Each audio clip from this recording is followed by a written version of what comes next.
Akidah Ahlus Sunnah wal Jamaah. Mengapa sifat 20?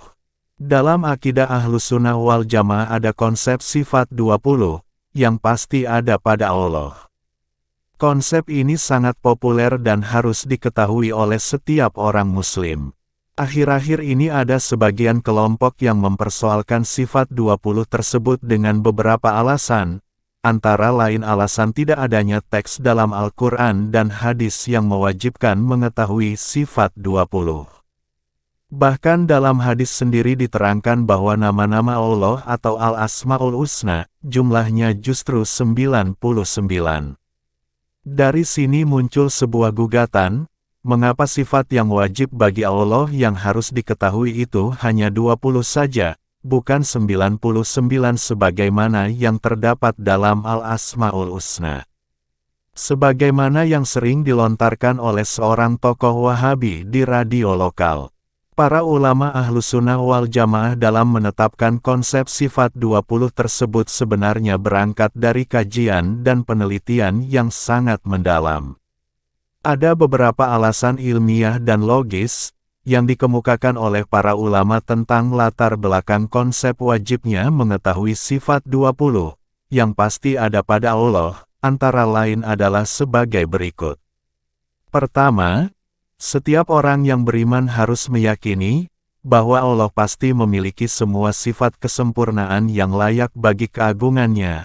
La juga harus meyakini bahwa Allah mustahil memiliki sifat kekurangan yang tidak layak bagi keagungannya.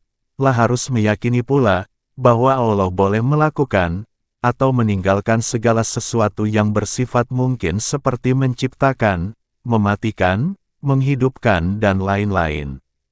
Demikian ini adalah keyakinan formal yang harus tertanam dengan kuat dalam hati sanubari setiap orang yang beriman.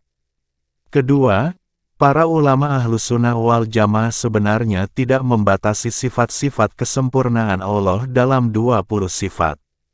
Bahkan setiap sifat kesempurnaan yang layak bagi keagungan Allah, sudah barang tentu Allah pasti memiliki sifat tersebut, sehingga sifat-sifat Allah itu sebenarnya tidak terbatas pada 99 saja, sebagaimana dikatakan Al-Imam Al-Hafiz Al-Baihaqi. Wa qawluhu, inna lillahi 99 isman, la yanfi ghairaha, wa innama arada, wallahu a'lamu, anna man ahsa min asma'illahi azza wa jalla, 99 isman dakhala al-jannata. Adapun sabda Nabi, sesungguhnya Allah memiliki 99 nama, itu tidak menafikan nama-nama selainnya. Nabi hanya bermaksud, bahwa barang siapa yang memenuhi pesan-pesan 99 nama tersebut, akan dijamin masuk surga, wallahu a'lam. Pernyataan Al-Hafiz Al-Baihaqi ini, bahwa nama-nama Allah sebenarnya tidak terbatas dalam jumlah 99, didasarkan pada hadis sahih berikut. An Ibni Mas'udin qala Rasulullahi, Allahumma inni abduka, as'aluka bikulli ismin huwa laka, sammayta bihi nafsaka, aw anzaltahu fi kitabika, aw 'allamtahu ahadan min khalqika, aw ista'tharta bihi fi 'ilmi al-ghaybi 'indaka, أن تجعل القرآن ربيع قلبي ونور بصري وجلاء حزني وذهاب همي. Ibni Mas'ud berkata, Rasulullah bersabda, Ya Allah, sesungguhnya aku hambamu. Aku memohon dengan perantara setiap nama yang engkau miliki, baik engkau namakan zatmu dengannya, atau engkau turunkan nama itu dalam kitabmu, atau engkau ajarkan kepada salah seorang di antara makhlukmu, dan atau hanya engkau saja yang mengetahuinya secara gaib, jadikanlah Al-Quran sebagai taman hatiku, cahaya mataku, pelipur laraku dan penghapus dukaku. Ketiga, para ulama membagi sifat-sifat khabariyah, yaitu sifat-sifat Allah yang terdapat dalam Al-Quran dan hadis seperti yang terdapat dalam Al-Asma'ul Husna, terbagi menjadi dua. Pertama, sifat zat, yaitu sifat-sifat yang ada pada zat Allah, yang antara lain adalah sifat 20. Dan kedua, sifatul afal, yaitu sifat-sifat yang sebenarnya adalah perbuatan Allah, seperti sifat Ar-Razak, Al-Muti, Al-Mani, Al-Muhyi, Al-Mumit, Al-Khalik, dan lain-lain.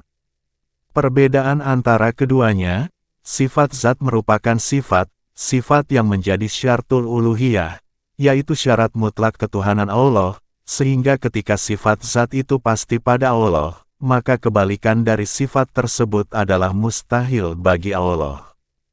Sebagai contoh, misalnya ketika Allah bersifat kekal, maka Allah mustahil bersifat kebalikannya, yaitu fana.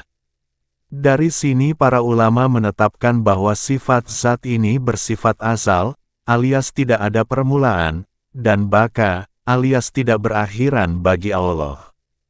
Hal tersebut berbeda dengan sifatul afal. Ketika Allah memiliki salah satu di antara sifatul afal, maka kebalikan dari sifat tersebut tidak mustahil bagi Allah, seperti sifat Al-Muhyi, Maha menghidupkan, dan kebalikannya Al-Mumit, Maha mematikan, Ad-Dar, Maha memberi bahaya, dan kebalikannya An-Nafi, Maha memberi manfaat, Al-Muti, Maha pemberi, dan kebalikannya Al-Mani, alias Maha pencegah, dan lain-lain. Di samping itu para ulama juga mengatakan bahwa sifatul afal itu baka, alias tidak berakhiran, bagi Allah, namun tidak asal, alias ada permulaannya. Dari sini kita dapat memahami kekeliruan pernyataan Nurcholish Madjid beberapa tahun yang lalu, bahwa untuk saat ini sifat rahmah Allah mestinya lebih layak ditekankan untuk diketahui daripada yang lain. Karena pernyataan ini berangkat dari ketidakpahaman Nurcholish Madjid pada syarat ketuhanan dan sifatul afal yang bukan syartul